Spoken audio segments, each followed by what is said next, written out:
I feel like it's one of those things where like it's diluting all of your witticisms into a single thing, which we don't normally do very much. We kind of spread them out all over the place, you know?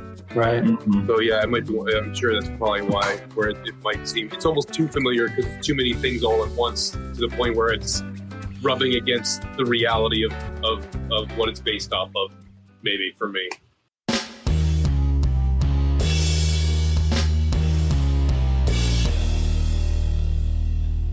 If you would like to support the efforts and research we are doing here on this podcast, make a donation using the Buy Me a Coffee link in the show notes or go to buymeacoffee.com/Shane's Brain. Thank you. Aphantasia is a condition characterized by an inability to visualize mental images in one's mind. If you have just discovered that you or someone you love has aphantasia, or if you're just fascinated by the subject in general and love learning more about it, you are in the right place. The Discovering Your Mind podcast delves into all aspects of the mind's eye, including aphantasia, hyperphantasia, and everything in between.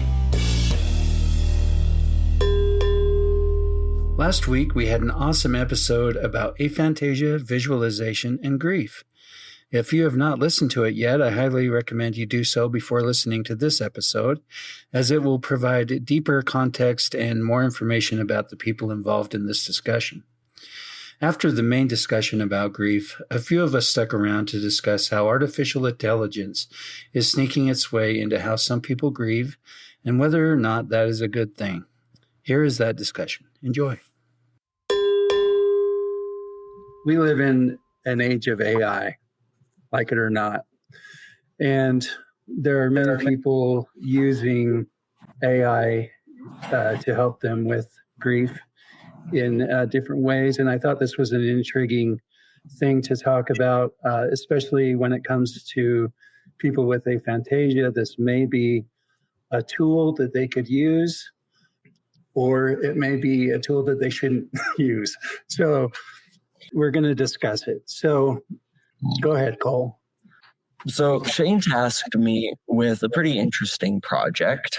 We're basically exploring here the idea of if you cannot visualize, see, hear, experience your loved ones in your mind, could AI potentially help with that? And should AI potentially help with that?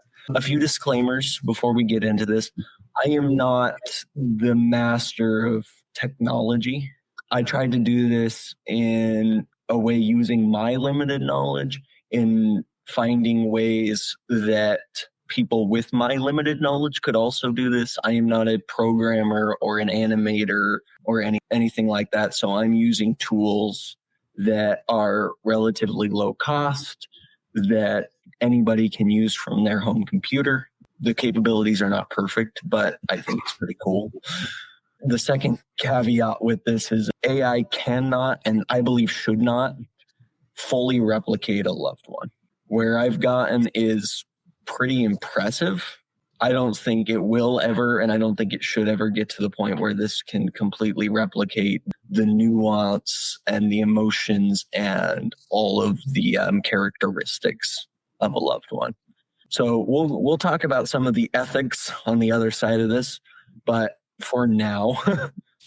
So when I was going through this, I got Shane's permission to do this. And, you know, as my father, I was thinking closely about, you know, if I couldn't visualize him and I wanted to, he passed away and I wanted to see him, hear his voice, what were some of the things like I would want him to say to me?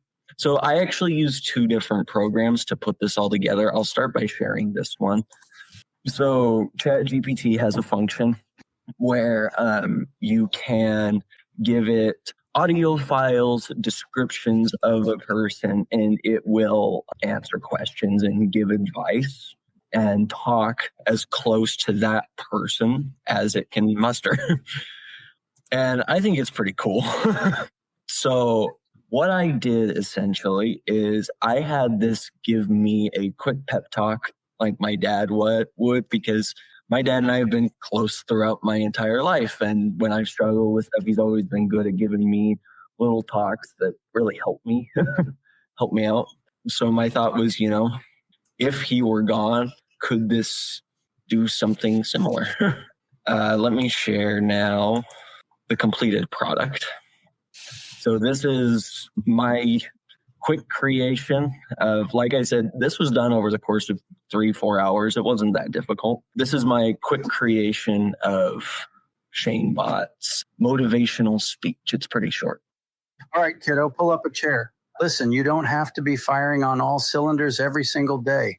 Some days the engine just sputters, and that's okay. You're not broken, you're human. Even the best quarterbacks throw interceptions. Even Guy Fieri burns a burger once in a while. Doesn't mean the game's over, doesn't mean the diner closes. Here's the deal. You've already made it through every tough day you've had so far. That's 100% success rate, pretty solid stat line. Feeling down just means your brain's taking a pit stop. It doesn't get to define your worth. And hey, you've got way more to offer than you usually give yourself credit for. So instead of piling on yourself, try this. Take a deep breath, do one tiny thing that makes you feel good. Music, walk, snack, even yelling ground when you drop something. Then keep moving forward. Doesn't matter how fast, just keep flowing downstream. You're not behind, you're not failing, you're just living, and that's already fantastic. So yeah, that's Shane Bott in a nutshell. It's not perfect, and there's a lot more tweaking you could do with it. I found some more advanced software that could run you hundreds of dollars. But for $45 and a few hours, I think it's quite an impressive little piece of technology. This is something anybody can do. All it takes is a picture of the loved one and some audio files. You can use voicemails, any recordings, extract it from video. Like it needs a little bit of audio and it can create the rest. That brings up a lot of questions, obviously. I just wanted to see what you guys think. Like, do you think this is helpful? Do you think this is something we should do? All of that. Okay. I want to chime in first because just so you know, I had never seen that before. That was my first time. And that was pretty cool. It brought up emotions in me for some reason. I don't even know exactly what they are or what they mean, but that was something interesting to experience for me. I can understand how this could be a negative thing for some people, but I also understand how it could be a positive thing. And I'm a pretty open-minded guy. For me, and that's why I gave Cole permission to use me. And, I didn't want to put anybody else on the chopping block here. So I put myself, but I think it's kind of cool. And I think it could have some interesting effects on our society. So I'd love to hear you guys' thoughts. I asked, do you yell ground when you drop something? He I does. do. Okay. He'll drop something and go, ground! It's because it's so hard for me to pick stuff up. That was actually going to be my first question. Is like I wanted to know what your reaction was. Like, did you consider it to be an accurate assessment or depiction, or was it like really? Was it like you were watching yourself and didn't realize, or like I was curious as to what the accuracy was for you on that? I would say probably 75%. Okay. I wouldn't say all of those things quite the way it said it, but pretty close. I mean, a lot of those things I would definitely say in that way. I thought the voice was pretty close. I mean, it wasn't exact, but it was pretty close. I feel like it's one of those things where like it's diluting all of your witticisms into a single thing, which we don't normally do very much. We kind of spread them out all over the place, Right. Mm-hmm. So yeah, it might be. I'm sure that's probably why where it might seem it's almost too familiar because it's too many things all at once to the point where it's rubbing against the reality of what it's based off of. Maybe for me, Right. But I compare it to almost like a caricature. It takes certain aspects and like kind of blows them out of proportion a little bit. yeah. But it still captures this essence that's relatively Shane-like. Yeah, no, definitely. I mean, I'm not in the business of telling anyone what to do. Really, I really like letting people be who they are and experience what they experience, as long as they're, as long as it's helping them and doing good. So like, I mean, I have my own very complicated thoughts on AI in general, and a lot of the concerns I have about AI aren't necessarily about the applications as they appear to this. Like, it's a lot of like, my frustrations with AI come from the ideas that it's solving a lot of really interesting problems that are in interesting ways, but it's how they're being solved. It's the process, it's the process by which they're solving the problems is the main concern for me. We can get into the weeds in that if you want, but like, looking at it just from a single point on this, I mean, I have a lot of thoughts, but that's also because I have hyperphantasia, so like I know my bias might be different from other people. So I'm more than interested to hear what other people have to say before I ramble a lot, if anyone feels like it. I think that it's probably going to be one of those things, like a lot of things, that it's really going to depend on the person of if they would love that or not. I would have loved that. I remember when my mom was in the hospital and she was letting us know that she was dying. And I remember her saying, "I wish I could be there for your graduation." How cool would that have been on the day of my graduation to have had something like that? So there's some little things that I really think could be powerful. For some people, that might not be anything they would like. I do think, especially if people have had some good memories and experiences with that person, I could picture something like that being very helpful. Something that was interesting before my brother had passed away, he had colon cancer, and he became so thin and kind of emaciated, kind of like looking that it was painful to see him look that way. Before he passed away, my niece created, using AI and a program she had, a series of pictures of him, almost like superhero kind of things. And we took that and we made it into a blanket for my sister-in-law for when he passed away, that she would be able to see what she remembered of him. And he loved things like Comic-Con and stuff like that. So that made it fun. And we had tons of different pictures and superhero kind of outfits and different things. And she liked that so much. She actually at the funeral had that blanket up, and it was neat to see that. But that was an AI generated kind of thing that was comforting, because it is hard to look at those pictures of just how thin and frail. I mean, that's what my brother had eventually, become with the cancer, but that's not who he really was. And so I could see how some things like this actually for some people could be incredibly comforting for people to have that. And for others, maybe it's not their thing. Yeah. Before we started this whole discussion, one of my regrets is not having a video of my mom when she was healthier, and just like asking her about memories and having a recording of that. And that to me would be a beautiful thing, like that I could play instead of like remembering her at the end. I'm just going to come out and say, like, I'm very against AI for ethical reasons, like especially AI art, stealing from human artists. I have huge environmental concerns for the energy consumption of AI. But then, I'm actually, my body is on high alert right now with sort of terror. I personally would not want this for myself in any way, shape, or form, because even though I have SDAM and aphantasia, I don't feel like this would be a true representation of my mom. And it would actually detract from the little that I have left of her for me.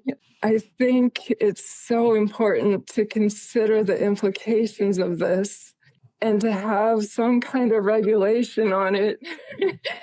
Because I am terrified about where we're going, and I am not anti-technology.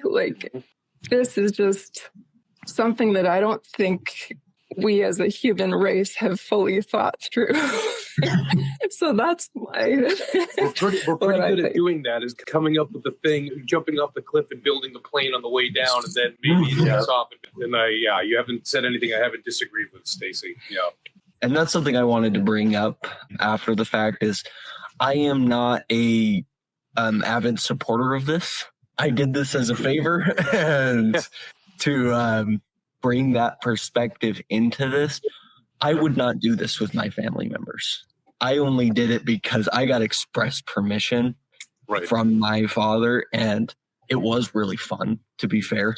Yeah. We had a lot of fun playing around with it and getting it to work the way it does. There was a lot of tinkering. And like the first time I tried to animate the face, he like turned into a weird potato, and it like freaked me out a little bit. Wow. So it's a little bit of trial and error. But one of the things that like really came to my mind is that idea of consent. Like I only did this because he told me I could. He gave me the audio. Like we did this together. When you're doing this with a loved one that is passed on, you don't have their permission. And I mean, maybe it seems weird that like, okay, like they can't possibly give permission, so why do we need to seek it? You know, there's that ethical concern of like, is this what they would have wanted to be done with their likeness, with their voice, with their personality? And I think that's a huge ethical concern, especially when we're talking about a loved one and respecting their wishes, honoring their legacy and who they were. I think that's a very important consideration and something that should be thought of very carefully before moving forward with any of this. Very well said. I agree. There are a lot of very valid concerns about the whole thing, but I wanted to bring it up because it is the world we're living in. And, you know, like I said, I'm fairly open-minded. I like to at least give things a thought and a conversation. So I really appreciate your input on that. Anything else on the AI question before we wrap up here? Yeah, I just had one more comment on it. You know, there's never going to be anything that would be the same as if that person were really here. Yeah. And so there's just no substitute for that. And so there will be some people who would find that incredibly comforting, and there's people who wouldn't. Like, I know for me, one of the things is, oh my gosh, if it didn't sound like me or things I would want people to know or say, I wouldn't want that of me. But then if it was something I did grant permission and maybe a short little clip, and here's what I would want to say, and then pass that to, you know, my siblings or something. I did think of some of the pictures that my niece have done. We knew our brother well enough to know that he would have just loved those pictures. But we're also very sensitive about it. There were some pictures she sent that I'm like, oh, we would not want that one on there. You know, let's not put that on the blanket. And I think it's tricky. And I do think AI, I think there's a lot of things we still have to think of as society. And especially if you think of some things like this, you know, grief and loss and, you know, different memories, or, you know, do people want that to come to life or not for that? I was just going to say, is kind of leading on to the idea is that like it's one of those things where I kind of alluded even in the beginning, where there are a lot of great applications for AI in general, but it's all being executed in the worst way. I can only hope that eventually, through the course of people still poking at it, we'll get to a place where it will finally get to a spot where it's not as, the drawbacks are not as dire and potentially damaging as they are right now. I hope. You'd imagine with as much money being thrown at it, we would get a better edition at some point, sooner than later. I hope that doesn't, you know, cause as much secondary harm as it currently is. But we'll see. But it's the same thing, is that it is clearly there. The interest is around it, and the reasons why I think are really interesting and important to say too is that, because you even said it correctly, Kristen, is that like there are applications, there are needs being met, and there are things that are being addressed here that are interesting and engaging to other people, and not even just from an artistic perspective, but just all the things. But it's just making sure that, you know, the processes by which that they're doing it aren't just, you know, stealing your data, that, you know, the stuff that you're putting into it, that the the intentions or how it's being sourced are ethical and are not being used for nefarious means, which I know is we're all on we're all on cell phones, so we know that's kind of a dubious argument to make up top. Just but it's all speaking to grander problems that are kind of just becoming more pointed as we get further along. But hopefully we can dull some of those points in the process at least. So Hi, it's me again. I just wanted to share a few more of my thoughts on this, if I may. It may seem like I'm a little wishy-washy on my stance about using AI in this way, and frankly, I am wishy-washy on it. I know someone personally who has found a huge amount of comfort from an AI-generated video and audio of a past loved one. It really helped her with some regrets she was feeling, and it filled her with positive emotions that helped her with her grief. I was able to view this video, and it was far more advanced than what Cole did with ShaneBot. The technology is already very impressive. I know someone else who had a negative reaction to the exact same video and audio. That's why I'm wishy-washy. It's so individual. And because I'm keenly aware of how beautifully unique everyone is, I'm just going to let everyone have the opinion that they have. We had 5 different people here today with 5 different opinions. If we had 1 million people, we'd have 1 million opinions. And to me, they're all valid. While I think that overall the world would be better off without AI, the fact is it's here. So it's something we need to navigate. We had to navigate the internet when it first came out, and we had to re-navigate it when social media came on the scene. And now we are doing it again. And it probably won't be the last time. This just happens to be part of being a human at this time in history. And from that perspective, I welcome and embrace it. I come from a place where I thought I knew stuff. I've been on a journey the past few years where I have embraced that I don't know anything. And I am able to see things from many different perspectives. And I appreciate that we are all not the same. I love the variety. If you have strong opinions, either way, have them, share them. I'll let you guys duke it out. As for me and myself, I don't know. And I kind of like it that way. If you like what you hear, please subscribe, follow, and engage with us, and share it with your friends and family as we continue to explore this fascinating subject. For additional information about this episode or Shane's Brain, check out the show notes. Thanks for listening to the Discovering Your Mind podcast. You are beautifully unique.